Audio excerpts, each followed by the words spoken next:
Iraq was quick to respond to the US airstrikes on its territory on Sunday, which targeted Iranian-backed militia. It says Washington will have to face the consequences for its actions within its boundaries. For more on this and other news from around the world, let's turn to our Yoon Jung-min. So, Jung-min, tell us more about this response from Baghdad. Mark, the conflict between Iraq and Iran is getting worse following U.S. airstrikes on the base's Iranian-backed Iraqi militia over the weekend.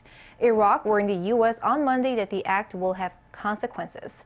Iraqi Prime Minister Adel Abdul Mahdi condemned the strikes, calling it unacceptable vicious assault which will have dangerous consequences.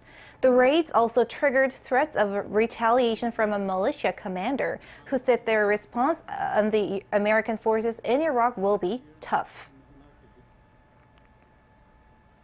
The U.S. Defense Minister told me that the USA would carry out attacks on bases of Kataib Hezbollah, and this would take place after a few hours.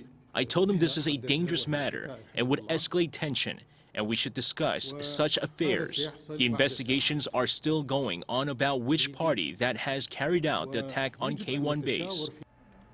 The U.S. military on Sunday conducted airstrikes against Kataib Hezbollah militia positions. At least 25 fighters were killed and 55 were wounded. This is the first kind of attack on Iraqi militia by the U.S. The strike was in response to the killing of a U.S. civilian contractor in a rocket attack on an Iraqi military base.